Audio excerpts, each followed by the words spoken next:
ఇక భారత్ తీసుకున్నటువంటి నిర్ణయాల మీద కొన్ని పత్రికలు దుమ్మెత్తి పోస్తా ఉన్నాయి. కొన్ని పత్రికలు అది ఇది అని నాడి మాట నేడి మాట అని చెప్పి మాట్లాడుతూ ఉన్నారు. దానికి సంబంధించి మరికొన్ని సందర్భాలల్లో మరికొన్ని విషయాలల్లో మోడీ వ్యూహాత్మకంగా చేస్తాడు అనుకున్నటువంటి తరుణంలో పడిపోయింది ఆయన కెపాసిటీ అంటూ కూడా కొన్ని పత్రికలు రాసుకుంటూ వచ్చినాయి. అసలు ఏం జరిగింది సీజ్ ఫైర్? ట్రంప్ పెద్దన్న పాత్ర ఎందుకు పోషించిండు? ట్రంప్ పెద్దన్న పాత్ర పోషించినాక ఏ విధంగా జోకర్ అయ్యాడు? ఇది పాయింట్ మాట్లాడుకుంటే ఈ విషయంలో పూర్తి స్థాయిలో అందరూ చూసినట్టుగానే ఒకసారి V6 వెలుగు తీసుకుందాం. V6 వెలుగులో ముఖ్యంగా గురువు గారు అంకం రవి గారికి V6 CEO ఆ ఛానల్కి ఇప్పటి వరకు ఏ ఛానల్కి లేనటువంటి ఆదరణ, యూట్యూబ్లో అత్యధికమైనటువంటి సబ్స్క్రైబర్ ఉన్నటువంటి ఛానల్గా డైమండ్ బటన్ V6 యూట్యూబ్ ఛానల్కు డైమండ్ బటన్ వచ్చింది. పూర్తి V6 టీం అందరికీ కూడా మరి ముఖ్యంగా నిరంతరం తెలంగాణ ఉద్యమంలో తెలంగాణ గొంతుగా వినిపించినటువంటి బిడ్డ అంకం రవణ గారికి, ఆయన ప్రోత్సహిస్తున్నటువంటి మేనేజ్మెంట్కి ప్రతి ఒక్కరికి కూడా ధన్యవాదాలు తెలియజేస్తూ ఇక మొత్తానికి ఏ విధంగా ఉంది ఇది అంటే ఒకసారి ఇక్కడ ఆపరేషన్ సింధూర్తో పాక్ లక్ష్మణ రేఖ మంగళవారం అదంపూర్ ఎయిర్ బేస్లో సైనికులతో ప్రధాని మోడీ ఇది న్యూ ఇండియా, పాక్ మళ్ళీ దాడి చేస్తే వినాశనాన్ని కొని తెచ్చుకున్నట్టే మోడీ. అదంపూర్ ఎయిర్ బేస్ను సందర్శించిన మోడీ మన సాయుధ బలగాలకు సెల్యూట్, ఆర్మీ నేవీ వాయుసేన కోఆర్డినేషన్ అద్భుతం, మన ఆడబిడ్డల సింధూరం తుడిచినోళ్లను మట్టిలో కలిపేశాం, శత్రువుల చెవుల్లో భారత్ మాతాకి జై నినాదం మారుమోగింది, మన డ్రోన్లు మిసైళ్ల స్పీడ్ చూసి పాక్ నిద్రలేని రాత్రులు కాళ్ళ రాత్రులు గడిపింది, శాంతిని కోరుకుంటాం కానీ దాడి చేస్తే అంత చూస్తామని హెచ్చరిక. అయితే ఇది న్యూ ఇండియా శాంతిని కోరుకుంటుంది.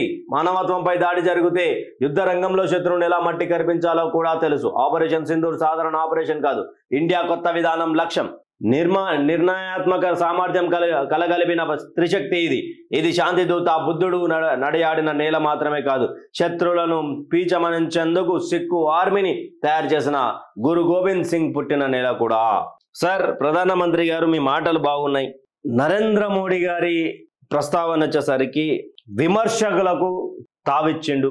ఇన్ని రోజులు సపోర్ట్ చేసినటువంటి వివిధ రకాలైనటువంటి పార్టీలు ఎప్పుడు దొరుకుతుంది సందు అని చెప్పి వెయిట్ చేసి మరి ఈరోజు ఆయనను విమర్శించే ప్రయత్నం చేస్తూ ఉన్నారు.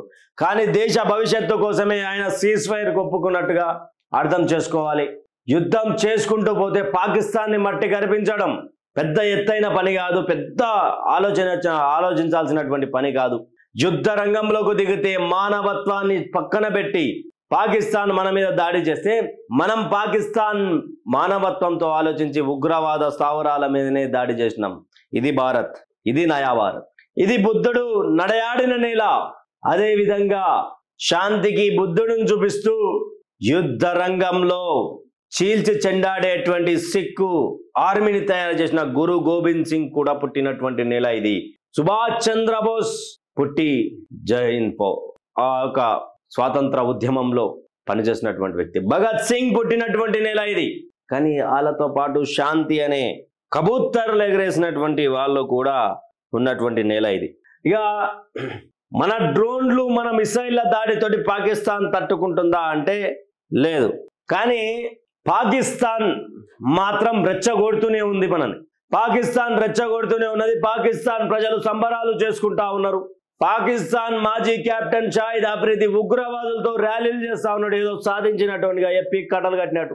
కానీ మన భారత్ ప్రజలు ఎందుకు ఈ సీజ్ ఫైర్, అసలు ఏం జరుగుతుంది, నరేంద్ర మోడీ ఎందుకు వెనుకడుగేసిండు అనే ఆలోచన భయంకరంగా ఉంది. ఆలోచన కూడా రావడానికి ఇబ్బందికరంగా ఉంది. అసలు ఇబ్బంది పడతా ఉన్నాం నిజానికి. అసలు ఏమైంది అని ఆలోచించలోపే సీజ్ ఫైర్ వచ్చింది. సీజ్ ఫైర్ ఒప్పుకోవడానికి పాకిస్తాన్ కంటే భయం ఉన్నది. ఎప్పుడు భారత్ని తట్టుకోగలమా, తొందరగా సీజ్ ఫైర్ వస్తే బాగుంటుందని. కానీ వాళ్ళు బయటికి వచ్చేయమంటా ఉన్నారు. మా దగ్గరికి రాయబారానికి వస్తే మేము వద్దని చెప్పినాం, 7 తారీఖే వచ్చిర్రు, మేము 10 తారీఖు వరకు ఆపినామని చెప్పి పాకిస్తాన్ ఆర్మీ చెప్తా ఉన్నది, పాకిస్తాన్ గవర్నమెంట్ చెప్తా ఉంది. ఇంతకంటే దౌర్భాగ్యమా? పాకిస్తాన్ గెలిచింది, భారత్ ఓడింది అంటూ నినాదాలు వస్తా ఉన్నాయి. ఇంటర్నల్ గా పాకిస్తాన్ సపోర్ట్ చేసేటువంటి వాళ్ళందరూ ఖుషిగా సంబరాలు చేస్తూ ఉన్నారు ఇళ్లల్లో కూర్చొని. పాకిస్తాన్ సీజ్ ఫైర్ పేరు మీద మన మీద దాడి చేసింది మొన్న రాత్రి 12 గంటలకు పంజాబ్, రాజస్థాన్, జమ్మూ కాశ్మీర్లో. అయినా కూడా ఎందుకు ఓపిక అనేది మరి ఆలోచిస్తున్నటువంటి నరేంద్ర మోడీ గారికే తెలియాలి. ఇక సింధు జలాలపై తగ్గేదే లేదు. టెర్రరిస్టులకు సాయం నిలిపేసిన పాక్ సింధు జలాలు. విదేశీ వ్యవహారాల శాఖ అధికార ప్రతినిధి జైస్వాల్ పీఓ గారిని వెంటనే ఖాళీ చేయాలని డిమాండ్ అంటూ కూడా ఒక వార్తను తీసుకొచ్చింది. నిజానికి కూడా కేంద్ర ప్రభుత్వానికి చిత్తశుద్ధి ఉంటే కేంద్ర ప్రభుత్వానికి సింధు జలాలపై తగ్గేదే లేదు. ఇదే మాట మీద ఉండురి. పాకిస్తాన్కి వాడు ఏమంటాడు, పాకిస్తాన్ సంబంధించినటువంటి ఒక మినిస్టర్ ఏమంటాడు, భారత్ ని చావు చూస్తాం, సింధు జలాల విషయంలో మీరు వెనుకడుగు వేయకపోతే మీ చావు చూస్తామని మాట్లాడుతూ ఉన్నాడు. మన వాళ్ళు మరి చేతులు కట్టేసిర్రా, లేకపోతే ఎందుకని సెక్యులర్ భావంతో ఇంకా మనం దాడి చేస్తలేమా? వాళ్ళు యుద్ధం అని ప్రకటించినా మనం యుద్ధం కాదని ఎందుకు వెనుకడిగేసినాం? సింధు జలాల మీద కనుక ఒక్కసారి ఇప్పుడు నరేంద్ర మోడీ ప్రభుత్వం ఇట్లా వెనుకడుగు వేసింది అంటే వేస్తే అయిపోయినట్టుగా పని కథం టాటా బాయ్. టెర్రరిస్టులకు సాయం నిలిపేసని పాక్ సింధు జలాలు. ఎస్, వాళ్ళు టెర్రరిస్టులకు నీళ్ళు ఆపేసినా కూడా మనం ఎందుకు ఇవ్వాలి నీళ్ళు?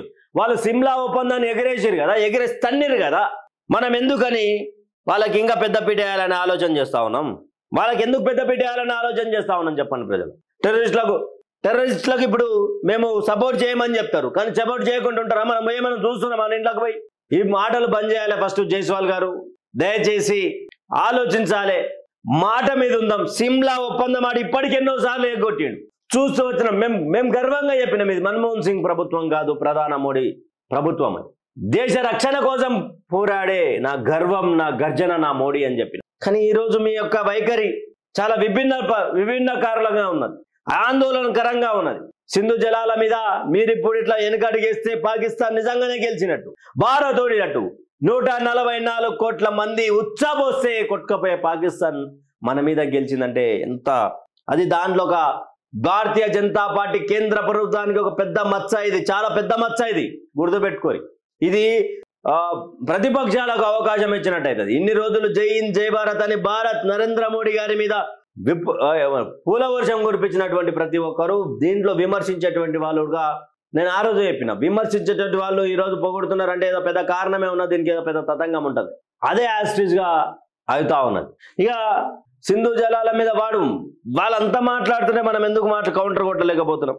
ఏమి రా మీకు తంతే అవతల పడతారని చెప్పి ఎందుకు చెప్పలేకపోతా ఉన్నాం? వాళ్ళకి గర్వంగా ఉన్నాం, మేము భారతీయులం, నరేంద్ర మోడీ గారి ఆధ్వర్యంలో బతుకుతున్నామని. నా దేశ ప్రధాని నరేంద్ర దామోదర్ దాస్ మోడీ అని గట్టిగా చెప్పుకుంటాం. కానీ పాకిస్తాన్కి సింధు జలాలు వద్దు సార్. వాడు సిమ్లా ఒప్పందాన్ని ఎట్లయితే లాగిదనిండో మనం సింధు జలాల మీద వాడికి అట్లే లాగుదాం. వాడేమంటాడు, సింధు జలాలు ఏ విధంగా ఏ రోజు వస్తాం, భారత్ను లేపేస్తామని మాట్లాడుతున్నాడు. అంత పెద్ద మాటలు మాట్లాడినా మనం ఊకుందామా?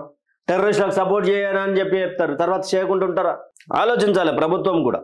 ఎందుకంటే మనం ఆడబిడ్డల సింధూరాలను తుడిస్తేనే ఇంకో 2 ఆడబిడ్డలను పంపించి మరి తుక్కు కొట్టిన వాళ్ళని, తుక్కు పొల్లు పండబెట్టి తొక్కిన వాళ్ళని 2 ఆడబిడ్డలే సార్. మీ యొక్క తెలివికి ఆపరేషన్ సింధూర్ పెట్టినటువంటి వాళ్ళకు నా పాదాభివందనం.